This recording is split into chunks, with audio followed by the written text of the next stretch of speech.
belajar tentang data logger ini. Kalau you tengok ni, di kosong ni adalah kita punya operasi sama ada 10 A ataupun 3 blinking 10. Kalau saya tekan ni, ini memuk ni merah ni 10, ini 3 kali blinking dengan 10 kali. Saya guna auto manual. So kat sini lah dia punya ni. Dekat di kosong ni, kalau kita tengok window watch, apa tak berubah ni.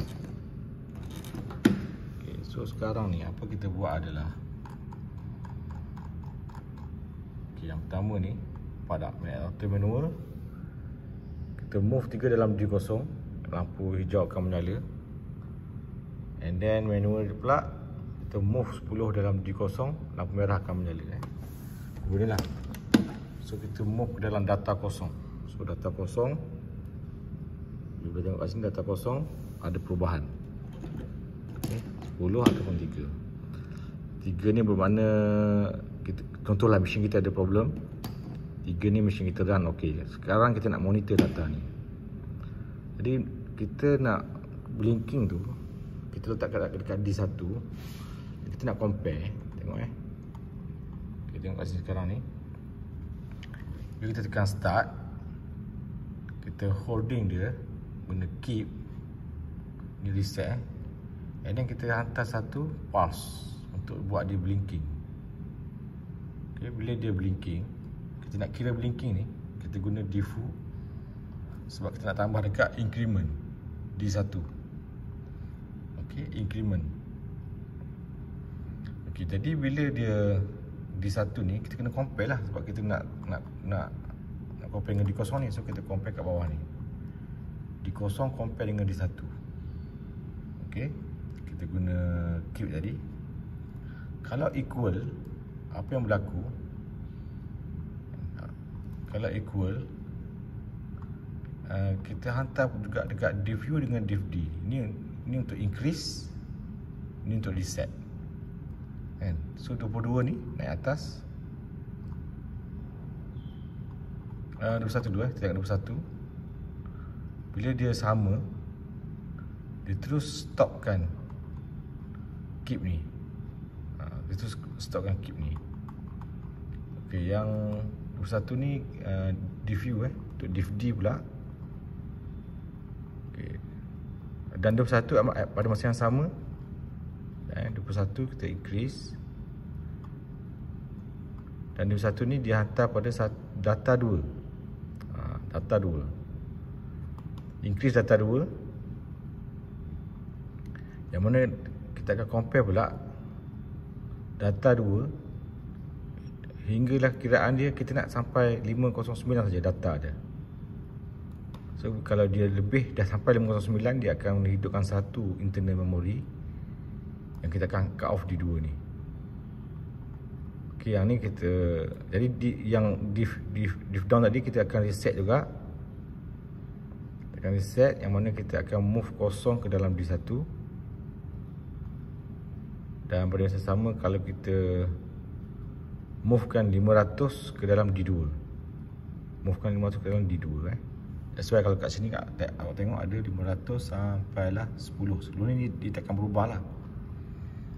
So tu konsep dia konsep dia. Okey, so ulang balik. Kita auto manual, kita movekan 3 dalam D0, 10 dalam D0. Dan kita tekan start untuk dapatkan blinking dia ni. Blinking dia. So blinking kita guna diffuse sebab kita nak increment dia. So 20 ni. Okey, 20 kita dalam data 1. So bila kita compare data kosong dengan data 1, kalau sama, berlaku 3 perkara lah. Pertama, reset D1. 22 ni kita naikkan, dua-dua kat bawah 22 kat sini dia akan reset D1, kosong ke dalam D1. Di same time juga dia akan 500 masuk dalam D2, move kan 500 dalam D2. And then 21 kita naik ke atas sini, 21 ni kat sini. 21 ni dia akan offkan keep ni. 21 ni supaya blinking tu dah tak kira. Okey, lepas tu 21 kita sambung ke data 2, naikkan data 2. Yang mana kita compare data 2 dengan, jangan lupa letak N509 kat sini dan alias D2 kat sini, jangan lupa. So hasil dia kalau tengok kat sini, saya tekan start, tekan blinking, cukup 10 dia akan stop blinking sana dan dia akan pindahkan data tu ke dalam sini.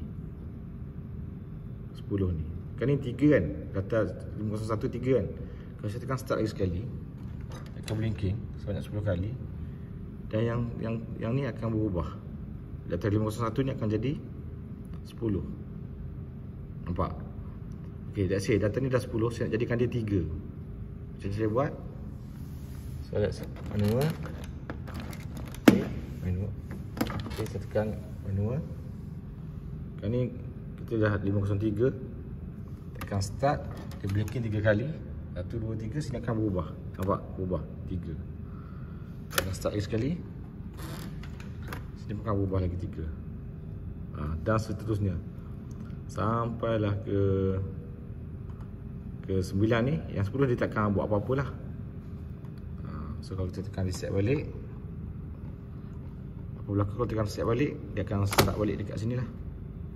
Ini kan 00A kan. Kalau saya tekan reset balik, okay, saya tekan 3 ni, dia akan jadi 3 kat sini. Saya tekan start, 1, 2, sini akan jadi 3. Nampak? Okay, saya tekan start, 1, 2, 3, yang bawah ni pun jadi 3. Nampak? Itulah data logger bekerja. Semoga bermanfaat.